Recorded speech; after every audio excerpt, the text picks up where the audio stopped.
Olá, meus queridos, minhas queridas. Depois de 2 semanas que nós ficamos longe aqui do canal 10 de Fernandópolis, olha nós aqui de novo. É uma alegria estar meditando o Evangelho Dominical com vocês. Estamos no 23º domingo do tempo comum. Hoje o Evangelho que nos é proposto é Marcos capítulo 7, versículos de 31 a 35. Aliás, nós retomamos, após alguns domingos em que lemos o Evangelho segundo João, retomamos o Evangelho segundo Marcos. E o tema que eu escolhi para esse domingo é o seguinte: Jesus abre-nos ao diferente, ao novo. Vou repetir. Jesus abre-nos ao diferente, ao novo. A dificuldade e resistência por parte dos discípulos em aceitar que a boa nova, a mensagem de Jesus é também dirigida aos pagãos, são narrados pelo evangelista Marcos em um episódio que só ele tem. É o 7º capítulo, como já disse, dos versículos 31 ao 37.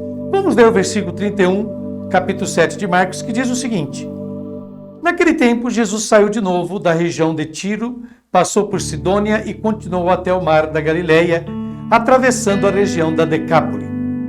Ora, basta olhar para qualquer mapa geográfico para ver que se trata de um itinerário absurdo, improvável, porque Jesus parte de Tiro, já tinha ido para terras pagãs, sobe para o norte, como podemos ver em um mapa geográfico, até a Sidônia, então desce para ir ao mar da Galileia, mas faz um amplo passeio passando pela Decápole, ou seja, pelas cidades pagãs. Por que isso? Ora, o evangelista não quer aqui indicar um itinerário topográfico, mas teológico. A ação de Jesus, a da Boa Nova, abraça todo mundo pagão, e é aqui que encontra resistência. Nesse episódio, o evangelista, através da figura do surdo gago, representa a resistência dos próprios discípulos de Jesus. Eles são surdos, não aceitam a mensagem de Jesus e por isso também não podem expô-la. Aí é gagueira. Continuemos. Marcos capítulo 7, versículos de 32 a 33a alfa. Trouxeram então um homem surdo que falava com dificuldade e pediram que ele lhe impusesse a mão. Jesus afastou-se com o homem. E aí, depois vamos prosseguir este versículo. Esse homem não é mudo. Falava com dificuldade, diz o Evangelho. E a referência aqui é ao profeta Isaías, no capítulo 35, onde ele fala do êxodo, da libertação. Abre aspas. E pediram que Jesus lhe impusesse a mão. É o que o evangelista diz. Pois bem, Jesus não lhe impõe a sua mão. A situação é muito mais grave e Jesus age quase com violência. Lemos, tomando-o à parte. Essa expressão à parte, das 7 vezes que aparece no Evangelho de Marcos, nada menos que 6 vezes se relaciona aos discípulos. Portanto, sob a figura desse surdo gago, o evangelista pretende representar a resistência por parte dos discípulos de Jesus. Prossigamos lendo o capítulo 7 de Marcos, versículo 33a beta até o 34, que diz o seguinte: Para fora da multidão, em seguida colocou os dedos nos seus ouvidos, cuspiu e com a saliva tocou a língua dele. Olhando para o céu, suspirou e disse, Efatá, que quer dizer abre-te. Ora, o evangelista descreve que Jesus colocou os dedos nos seus ouvidos, literalmente enfiou, ou seja, desarrolhou os dedos nos ouvidos deste homem. Aqui o evangelista usa o termo grego ota, que indica o órgão físico. Prossegue o evangelho. Cuspiu e com a saliva, e aqui que está um detalhe, acreditava-se que a saliva era respiração condensada, era uma imagem do Espírito. Segue o evangelho dizendo, tocou a língua dele, olhando para o céu. Ora, o céu representa a esfera divina. Depois suspirou, e só aqui no Novo Testamento aparece Jesus suspirando. É a resistência, o esforço que Jesus Cristo faz para compreender e fazer entender que o reino de Deus não conhece fronteiras, não constrói muros, mas abre portas a todos. Ele disse Efatá, que é uma palavra aramaica. Ora, quando no Evangelho de Marcos são utilizadas palavras em aramaico, que é a língua falada naquela região, significa que o episódio diz respeito aos discípulos de Jesus que eram falantes dessa língua. e é um imperativo, abre-te. O imperativo é dirigido a todo discípulo. Se fosse dirigido aos ouvidos do surdo, Jesus teria dito abri-vos. Em vez disso, é o homem que deve abrir-se completamente.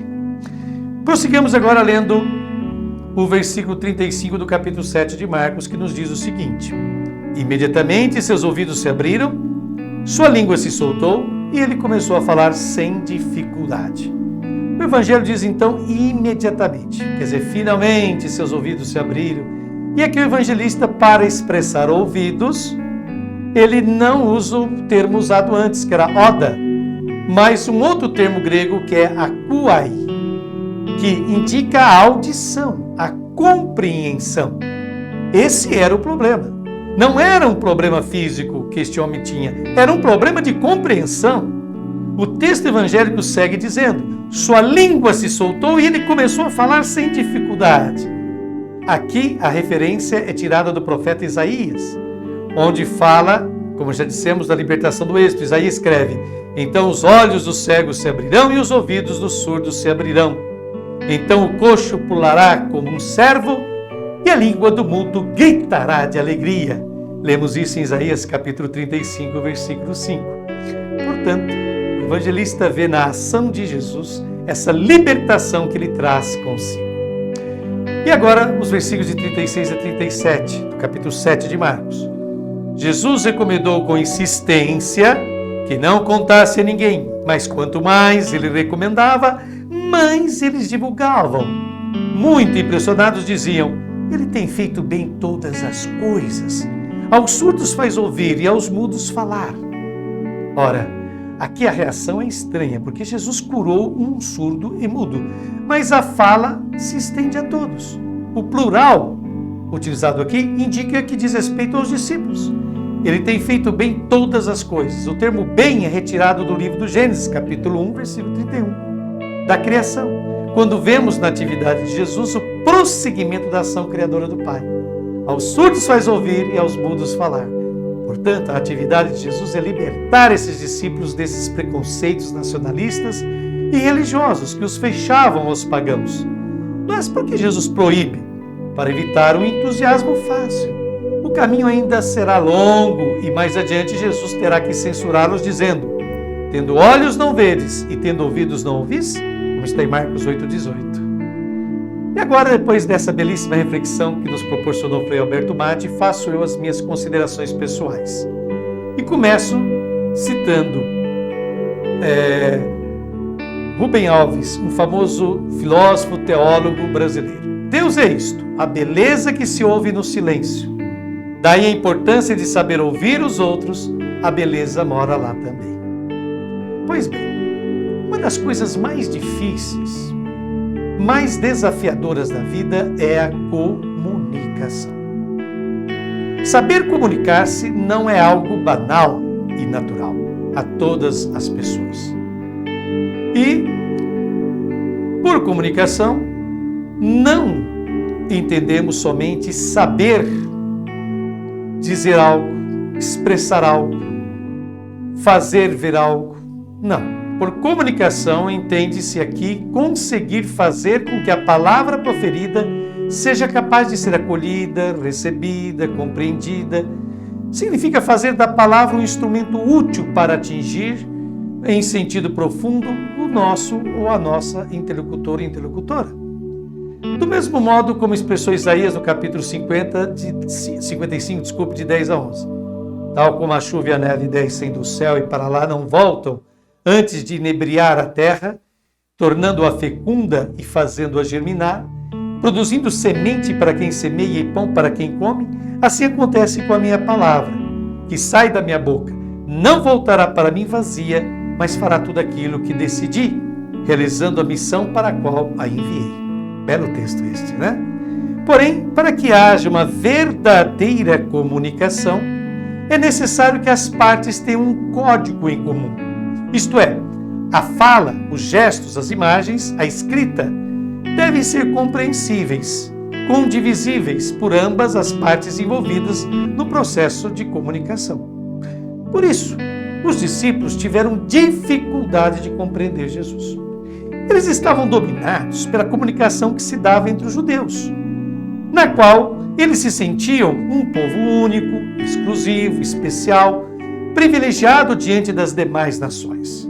Eles não conseguiam dar o passo que Jesus tanto desejava: abrir-se ao outro, abrir-se ao diferente, abrir-se ao novo. Esse outro, esse diferente, eram os pagãos, os não-judeus, aqueles que não se comunicavam com os mesmos códigos que os discípulos, que os judeus.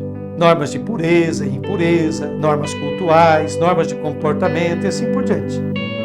Apenas se colocando no lugar deles, abrindo-se a eles, como Jesus ordenou no Evangelho deste domingo, seria possível estabelecer-se a comunicação. Será que não seria essa, queridos irmãos e irmãs, a mesma barreira que nos impede de comunicar-nos de verdade com tantos segmentos da sociedade, dos quais permanecemos distantes, surdos e mudos? Refiro-me da nossa surdez e mudez diante, por exemplo, da juventude, dos miseráveis e descartados, dos intelectuais, do empresariado, dos comunicadores e de várias categorias profissionais liberais. Reflitamos a respeito e inspiremos-nos nas atitudes e palavras de Jesus. E agora, concluindo esse nosso momento de meditação do Santo Evangelho, do 23º domingo do Tempo Comum, ano litúrgico B, eu convido vocês a rezarem comigo esta bela oração composta por Frei Carlos Mestre, carmelita que vive no Brasil e que já está aparecendo aí na sua tela. Senhor Jesus, Tu que fizeste ouvir os surdos e falar os mudos, dize-nos como fizeste ao surdo mudo. Efatá, abre-te. Então os nossos ouvidos se abrirão e a nossa língua se soltará e o coração saberá ser teu discípulo e testemunha do teu amor.